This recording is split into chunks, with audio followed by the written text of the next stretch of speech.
Hello everyone and welcome to a new week of Road to TCG Worlds 2016. I am heading into this means we are 2 weeks away from Mexico Regional starting, so you will definitely be seeing this getting updated very soon. I have already qualified for the Video Game World Championships, so I'm really hoping to qualify really soon to the trading card game as well. But of course our goal for the trading card game is day 2, not just day 1.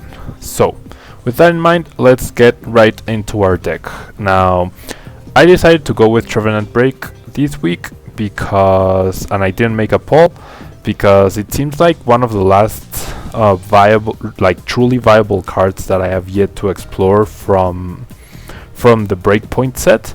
And I really wanted to mess around with that, especially because the Gengar Trevenant deck was quite successful last time around. And yeah, hopefully we can do really well this week. So let's take a quick look at Trevenant BREAK. Should be an option to allow you to turn around the card so you could read it properly, but Silent Fear, it places 3 damage counters on all of your opponent's Pokemon. So this paired with the item lock Trevenant is going to be really devastating for our opponents, because if you can Lysander something up and really leave it like stuck there while you put damage onto everything on the board to set them up for KOs with Gengar, or potentially just a sweep by continuing to use the attack Silent Fear, it's gonna be really powerful. And with the new Phantom, you pretty much, unless you go first, you're pretty much guaranteed a turn 1 or turn 2 Trevenant. Like, you have Wallies, you have the attack, you have Verse Seekers, you have Compressors. There's really a lot of things you can play around with that should help you in getting that turn 1 Wallies into Trevenant, or even just the attack. So item locking, as we have seen, is pretty powerful, and we hope to continue using that during this week. And the deck pretty much stayed almost the same as when I last used it. We do have the 3 Gengar-EX to support and be able to use Dark Corridor as another source of damage output.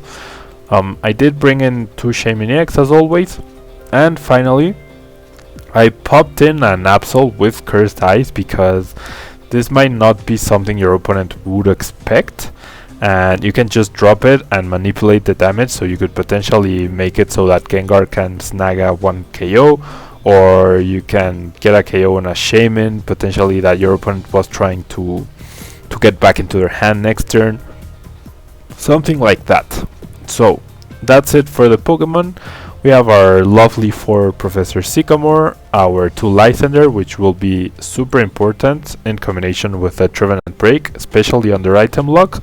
1 Judge, the same, super good under item lock, and 1 Giovanni Scheme, just in case we need that extra damage output. With Giovanni's and potentially Absol, we could really surprise our opponents with like 50 extra damage out of the blue, so it's something really important to consider and good information for us to know to surprise our opponents with. Now after that, and the 3 Wallies of course to get our turn 1 Trevenant hopefully. After that we have our 4 Verse Seeker, 4 Ultra Ball, 4 Trainer's Mail. All of these are consistency cards. We have 3 Muscle Bands to power up Gengar's attack, 3 Floatstone to be able to switch in and out, 1 Enhanced Hammer to hopefully delay our opponents, but this card could definitely be sacrificed, 2 Battle Compressor to help us out with the draw and the potential turn 1 Wallies, and finally 1 Super Rod, because we might need to recover a Trevenant BREAK or things like that, or potentially energy as well, get some energy back into the deck. And we are running the same spread, 5 basic Psychic, 4 double Colorless, and the 2 Mystery Energy, just in case they're needed for like a weird situation. So that's it for the deck list. Let's head right into this. And now I really dislike the challenges that the Pokemon trading card game online sets because of the 3000 damage challenge for psychic type decks. I'm going to bet we're going to be facing off against a lot of psychic decks. Like you can see, there's a psychic right there. So hopefully that's not going to influence us too much. But I'm not liking the fact that the challenges really mess with the meta game, I guess, and it changes the potential testing results, I guess. I mean, of course, random games on the PTCGO ladder are not exactly I'm not gonna say not the most competitive, but are not exactly a good measure, especially of your local metagame. But if you add to the fact that it's not a good representation, and then it's also manipulated by the fact that these challenges happen, then you're really gonna have a bad time with that. Now, I did top deck an Absol. There's a Wofed active, so we cannot even consider going for Shaymin. So I'm really tempted to just judge here, actually, because there's so many energy in my hand that I really don't want to Sycamore them away. But I'm still gonna leave a Sycamore and a Wallis in my discard pile, just in case I get another First Seeker off of the 4 cards. And what else? Probably both Wallis, I guess. No, not both. Or yes, both? Yeah, I guess I'll go with both. Yeah, I'll discard 2 Wallis because usually after the first few turns they're not too useful, and thankfully we did go first, so we limit our opponent's hand to 4 cards. We do top deck the DCE, so we could potentially get a turn to win right here if my opponent doesn't bench anything else, and I'm just gonna pass the turn here.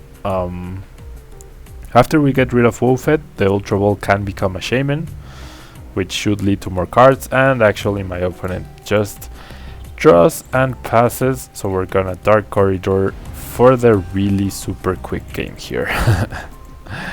And we add 120 damage to our 3000 damage challenge total, I guess. So yeah, that's really doesn't count. We do free up the full art Mew-EX, so that's always nice to have. It's a really nice looking card. And yeah, I want to go on to the next game, please. Hopefully we get a good game now, because I mean there's no point in me editing like these games in between. The whole point of doing this weekly series is to show absolutely everything, the good games, the bad games, the not so great games, etc.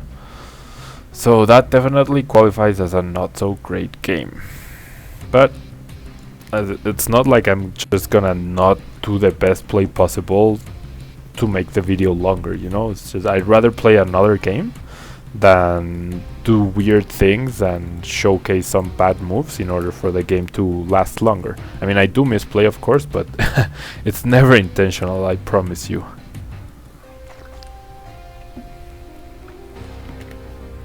So let's see how we do here. Oh wow, we're actually up against a Darkness deck, so this could prove a little tricky for sure. Seems like it's a potentially Mega Mewtwo Zoroark deck. Definitely have to watch out for our bench, but the fact that we will be able to do some damage onto Zoroark, like place 3 damage counters, and the fact that we have the Muscle Band, that's really good for us. So ideally we would find the Sycamore works for sure. So I'm gonna attach the energy. I don't want to attach the special energy just in case he runs Enhanced Hammer, and at this point I don't really need to retreat Gengar. I'm not gonna grab either of these supporters, and unfortunately we're gonna lose a floatstone, but that's okay as long as we get this Sycamore and a double colorless energy. We do get the double colorless, and I mean I could get rid of the Gengar, but I could get rid of the Wallies as well, but I really don't want to. I think I'm going to get rid... Yeah, everything else seems really useful, so I'm gonna get rid of the Muscle Band and the Gengar, because we do have a really strong attacker in Trevenant BREAK. Now, and the other Gengar is not priced, so that's awesome. We get to attach the floatstone here, and we get to do a night attack. So if my opponent once again doesn't do anything, we should have the win on turn 2, but I really hope he does something. He won't be KOing Gengar anytime soon. He might KO Phantom with a Lysandre, or he might evolve into Zoroark Break and put us in a lot of trouble. Just when our opponent's active. Okay, so he's going to deal 120 damage and poison me. Yikes. So definitely wasn't counting on that. But that doesn't change the fact that I can attach, deal some damage, 70 exactly, so I will be able to KO him next turn, and I will have an item lock. So even if he KOs me, or rather even if he KOs the Trevenant, that's perfectly fine, because we will be able to KO him back after the next turn, and we will have him locked, so he will not be able to Verseeker for that Pokemon Center lady. He will not be able to Ultra Ball, Battle Compressor. He will KO Trevenant, but that's perfectly fine because we will have the KO next turn.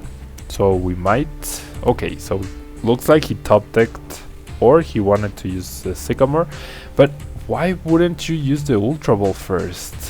That makes no sense. Why wouldn't wouldn't you use the Ultra Ball first before the Sycamore? I mean, they're gonna get discarded anyway, so you might as well... Oh, because I have a Trevenant active. Wow. I'm sorry, guys. I'm really sorry. It's very obvious why he was not going to play the Ultra Ball. So, he gets to Foul Play, deal extra damage to my Gengar, but we do get to KO him. Issue is, he's already powering up another Zoroark. And yeah, our top deck is not useful at all. So I'm gonna Sycamore once again. I guess he top decked the Ultra Ball then, last turn. Okay, so we will KO and he will not be able to KO us, which is obviously great. But our hand is not looking too great either, because we didn't bench a Phantom right now. So I'm gonna use the Battle Compressor, I'm gonna get rid of the other Battle Compressor. I kind of want to keep the Wallies in the deck, because I might need to get a Trevenant up next turn. So possibly only the Battle Compressor is going to be the discarded card, yeah. Just staying in my deck by one more card, and I'm gonna Dark Corridor for the KO here. That does open Gengar to get attacked, but we only have one benched Pokemon, so he will not be KOing us for sure, and our prize is a Sycamore, which obviously goes really well with our Versus Seeker. And he actually promotes Noivat. So he has the Enhanced Hammer, so he gets rid of my double colorless energy. Not good at all, especially because now I can only rely on the mystery energy to potentially retreat the Gengar. Or I could retreat, attach. I think this is the better play because of the threat of the Zorua. So that's what I'm gonna do. I'm gonna sacrifice my double colorless energy, and I'm gonna get the KO right now. The Noivern is not scary, especially with the enhanced hammer I have in my hand. It's gonna take a while to power him up, and I mean, my Gengar is at less than 30 damage from getting KO'd, but that's really not a big issue here. Unless he Trevenant BREAK does something. Okay, he can deal up to 150, potentially 170 damage. So, I top deck a Psychic Energy. Gonna attach it to the Gengar. I'm going to play this just because. Could I need another Gengar? I guess I could. So I'm gonna get these back instead of the Trevenant. And unfortunately I'm gonna lose my enhanced hammer. And I do get a Phantom though. So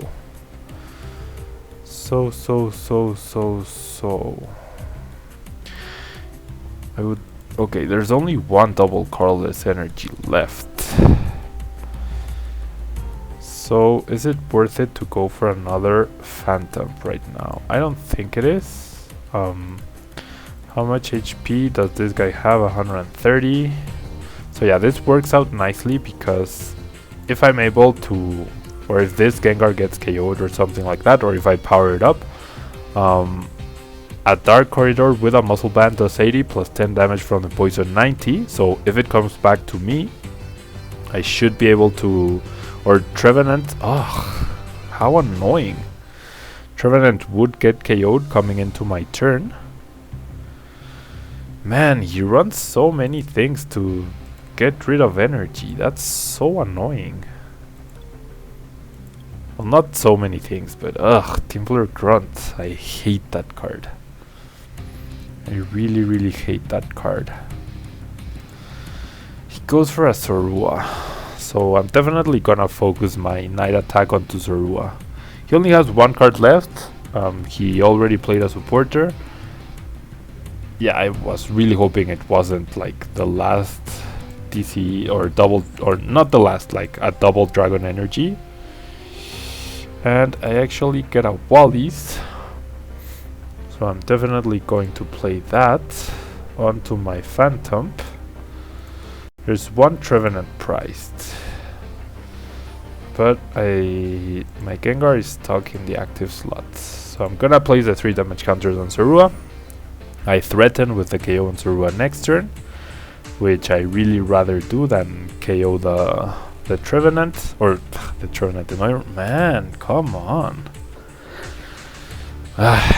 See, he has those cards, so he delays me, but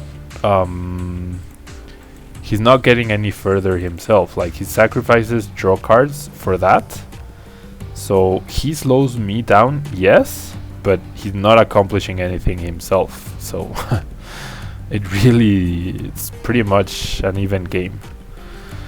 So okay, I'm gonna attach the Floatstone to the Trevenant, and then I'm just gonna get the KO onto that Zorua.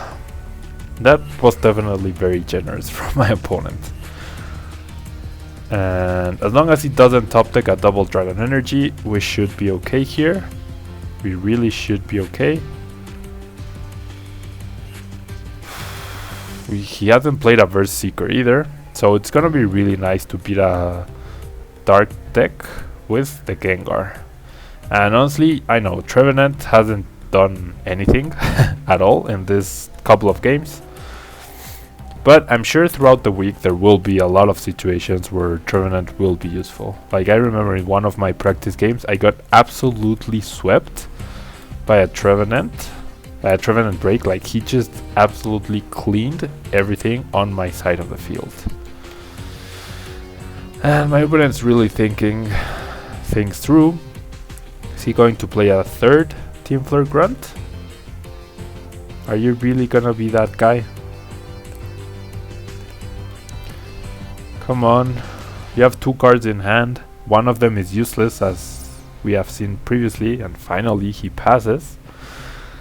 Okay, so should be careful with the Trevenants, because he might Lysander and potentially get rid of, or rather force me to have something active. How many energy are there left? Like basic energy. Yeah, there should be one more. Or actually no, there won't be one more. Still gonna attach. Do I retreat? I guess I do. I mean, he's not gonna... Does he top deck the Lysander? I really hope he doesn't, because then I really will be in trouble. So I really just want to get this game done and over with. Why did he flip a coin? Oh wow, it's if any damage. I was sure that it's implied if it was going to get KO'd, it would be left at 10 HP, but I guess I'm confusing myself with a different card. Wow. Okay, that's very scary if he had prevented the damage. But it's not the end of the world. I mean, in 2 turns we would have beat him. So that's fine. This game, like, honestly, it's just going slow and long because my opponent is thinking or taking his sweet time in conceding. Finally he passes, and I get to draw an extra prize. There's a great prize for sure, and I'm just gonna go for it. I'm gonna retreat, promote my Gengar, gonna power up the Trevenant BREAK, and I'm gonna Dark Corridor. So at this point, there's definitely nothing my opponent can do, especially under trainer luck. And even if he retreats the Shaymin and benches something else, we can Night Attack wherever it is for 3 damage counters. So this is game. My opponent really should concede right now. Like, I don't get why they don't concede. What are you thinking? What are you thinking? Come on. I find it... I don't know about you guys. See, he just passes the turn. Why waste both of our times and not just... Anyways. I don't know. I think I played really fast. Like, both in real life and online. But it seems to me like people... Like, in general, not speaking of anyone in particular, people don't think turns in advance, or they don't pay attention to what their opponents do and are thinking, how do I react to that? How do I react? What can I do to counteract that? What's my next move, etc. Like, they wait the whole turn to pass and they just stare at you, and once it's their turn, then they start thinking. And it's like, I think that makes the Pokemon games last so much longer than they need to be. Some people play really slow, especially here in Mexico, and I don't know, it really feels like that. And they make plays that if you're thinking 2 or 3 turns in advance, they really don't make sense, but that's because they're like, they don't think beyond whatever is in front of them. So I don't know. I mean, I think that's another quality that separates the good players from the really skilled players. Thinking ahead, and every turn that goes by, you're thinking, what can I do to win this game? Like, if something changes from your original plan, how do you adapt that in order to once again make it so that you have your win condition? Something that I think I always have in mind, and I always have it like, wow, it's actually a Trevenant BREAK mirror. And he's using Team Flare Grunt, our favorite card. I don't know. I don't know. It's just I play too fast. Or not too fast. I play really fast. I don't think there's a line between playing too fast or playing too slow or whatever. Or not playing too fast. There's definitely a line where people play too slow and they just don't think things through enough. I don't know. It's really frustrating to me sometimes. Because like you've had like my whole turn to think things through. And you're still not doing what you should be doing. I don't know, to me it's a bit frustrating sometimes. That was a very lucky Wallis, or Trainer's Mail into Wallis, honestly. The problem is, or are the Team Flare Grunts, and my only energy is the TCG right now. So out of all the energies, that's the one I really wouldn't want to lose. But we're gonna have a lot of Trevenants here. So I'm gonna get rid of the Lysander and the Judge. I will attach my TCE, but I'm gonna get a Trevenant break here. Or do I want a Trevenant break? Yeah, I think I do. Because I can evolve the active next turn. It will give me a lot more HP. And it allows for a cheaper attack that doesn't require a TCE. Because Tree Slam does require a TCE. Oh, and he actually started Cresselia. So we got really lucky with the Trainer's Mail, honestly. Cresselia is not here at all, and there's the concession. So, I think this is all for today, guys. That was 3 games, and we beat a Dark deck, which is definitely great. And yeah, can't say too much. The deck is still really powerful from what you saw last week. Or not last week, like from Gengar week. If you didn't watch those videos, I really recommend you go watch them, because you can really see the power of a turn 1 Trevenant luck. And that power is still here. So not necessarily a repeat week, but I'm gonna try to use Trevenant Break as much as possible. But we're just winning games outright by the pure power of Gengar-EX and Trevenant. So maybe Trevenant Break isn't needed, and that's what we will find out this week.